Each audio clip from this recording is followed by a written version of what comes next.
Hey, how's everybody doing? I hope you're doing good. I hope you're having a blessed morning. I hope that you have already got to spend some time with the Lord. I know me and my husband is doing something new, and it has been wonderful. Um, Nathan Morris, and I will also say my pastor, Mike Campbell, he's an awesome pastor, um, has been talking about your prayer closet. And I know my pastor has been talking about having a set time for your prayer life and spending time with the Lord. Now, I'm going to be honest. Before, my prayer closet was when I was driving around in my car. It was when I was driving back and forth to work. It's when I was driving back and forth to the store or going somewhere. So that was my prayer time in my prayer closet. And so we really took to heart what they were talking about. And I'm going to tell you, life in very short amount of time has gotten so much better. And it is because me and my husband, we wake up at 5 a.m. in the morning. And for the first hour, we're not together. We kind of do our own prayer time, our own individual, prayer time, and reading and just spending with the Lord. And because I believe marriage is so important and is such a holy and wonderful bond, we do the second hour together, a little over another hour. We just believe in giving God the first fruits of our day. I know a lot of people are so happy to give God the first fruits of their money, but I think to God it's just as important as if you give Him the first fruits of your day. And so that isn't my words. That was Nathan Morris and Mike Campbell, but they work, so you should try it. Except for the driving around in the car, those were my words right there. But anyway, I'm so happy to get started. I was wanting to talk to today to y'all about a certain thing. I mean, the thing is, it's always so hard because I have so many things I want to talk to you about, but I never try to take more than 10 to 12 minutes. So this is the one I'm going to talk to you about today.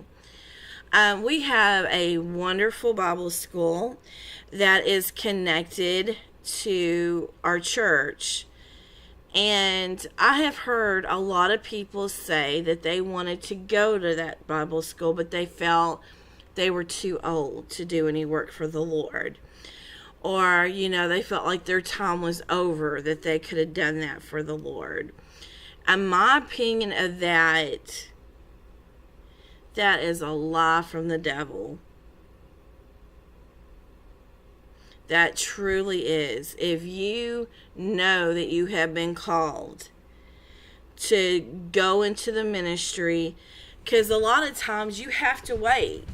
A lot of times, now I will say there has been times where people were called and went straight into the ministry and it was God and they done very well. But there is times, and we can even look in the Bible, where God has called people to do something and they had to wait decades or a decade or years. And I know cases myself where people that was called to be a missionary. In fact, this story is so cool. Let me tell you about this story. And it just shows how God works things out. There was a man that I knew of. He's dead. He's been dead for a couple of years, several years actually.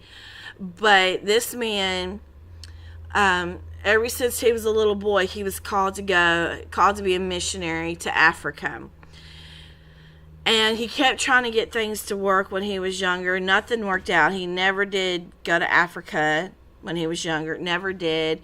Nothing ever became. He taught kids. He did in the ministry of helps, stuff like that in the church. But he never did the calling that he felt like he was called. And he said when he was 89 years old, he felt the Lord speak to him and say, okay, this is time. This is the time. And he thought he was fixing to die and go to heaven, go be with the Lord. And it wasn't. It was time for him to go to Bible school because he was getting ready to go on the mission field. And he didn't graduate until after he was 90 years old. He had a little hard time getting support because people did not want to send a man in his 90s to the mission field. But at 96, he finally got to go to the mission field. And he went to a country that was extremely hostile to other people. But the thing was, is when they found out how old he was, they wanted to hear what he had to say. Because most people in that country, due to AIDS and violence, didn't live past their late 30s, early 40s. So when they heard that this man was 96 years old, they wanted to hear what this man had to say. And normally all the other missionaries that they had beaten or killed or sent away in disgrace, and they did that to a lot of missionaries, they didn't do that to him. Because, wow, he lived to be 96 years old. And so he got to witness these people. He got to teach these people. And to where there was a lot of people in that village and surrounding villages that did not welcome Christians, that did not welcome missionaries, wanted to hear everything he had to say and listen, and took everything that this man had to say to heart because of how old he was.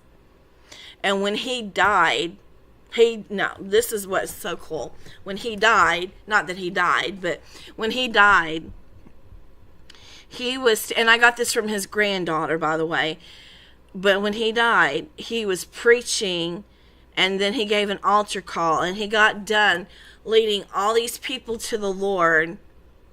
He looked up to heaven, and he smiled, and then he just fell dead. He died.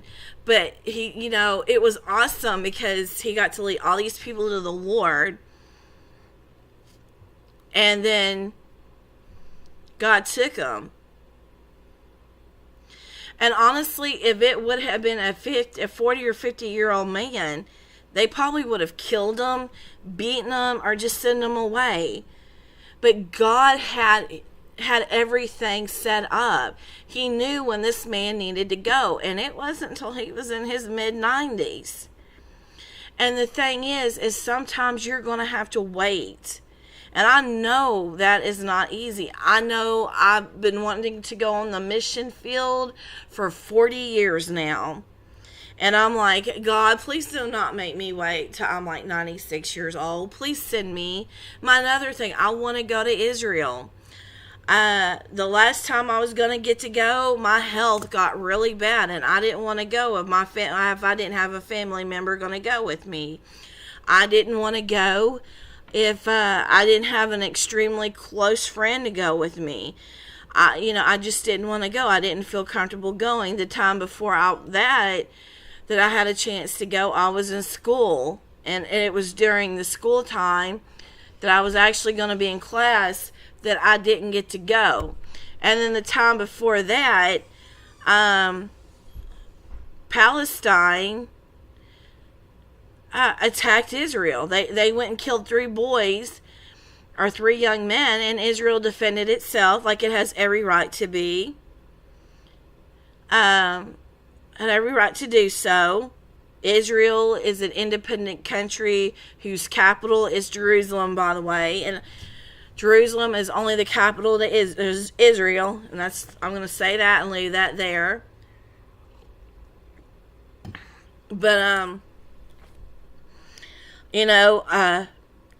that stopped me, and I was so heartbroken, and I'm believing that I'm going to get to go to Israel, hopefully real soon. But between health problems, school, and Palestine feel like they have a right to it, or Hamas, and Palestine not doing the right thing and stopping them, I didn't get to go. But anyway, so I don't have much longer. But the thing is, is God, if God's called you to do something, please do not give up on that dream.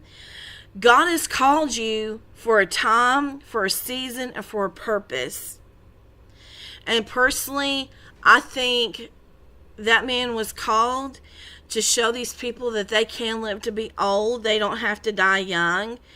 And that death is something not to fear, because, come on, you're dying of AIDS or fighting with another tribe. How horrible is that, to die that way? But and yet they saw this man die a beautiful way. Now, trust me, I'm not saying you're going on the mission field to die. That's not what I'm saying. But I'm saying that was part of what I believe this man's calling was. Now, don't let anybody hold you back. Do you realize that Abraham waited 25 years for his son? Now, true, after 15 years of waiting, God came to Abraham and said, you know what? I'm going to let you have, you're going to have a son. And then he had to wait like another 10 years. Or let's talk about King David. He had to wait anywhere from 15 to 17 years from the time he was anointed king till he became king. And then look what he had to go through. Honey, I know that times is just like, God, would you help me? I don't know what's going on. I know you called me to be in the ministry, but now everything has broke loose in my life. You know, I'm going through these trials. And I'm going to say this. I used to be the person that used to pray that God would help me go around those trials, because I didn't want to go through them. But sometimes you got to go through them trials. And the reason those trials are so important, that we keep praying not to have to go through, but we need to go through these trials, is because it gives us spiritual maturity that we need if we're going on the mission field. And it also will help us hear from God, because trust me, when you're on, okay, not me, trust what other missionaries have said, that when you're on that mission field, you better be able to hear from God. Because the preacher back at your home church is not going to be able to come over and give you a word of encouragement. So my brothers, my sisters, if God's called you in the ministry and it hasn't happened, don't give up. His call is without repentance. And let me tell you something. We need these older people to rise up. We need you. We need you. There are so many kids that their parents have just thrown them away. And they need you to step up and into their lives and tell them how much you love them, how much you need them. You want to be in their lives. And I encourage you, do not sit down and say that your time is over for working for the Lord. If there has ever been a time that we needed these older people to stand up and to work in the church, to work on the mission fields, to go to the streets, to take people in, it is now. So don't listen to what the devil has to say. Don't listen to what your family is saying because they're scared that you're going to get hurt. Don't listen to none of that. Listen to what God has to say. And I really could go on another 15, 20 minutes, but we're already hitting over the 14-minute mark. But I just want to encourage you and just tell you that if God believes in you, then there's no reason to question yourself. And thank you so much for your time. And thank you so much for your attention. And God be with you. Bye.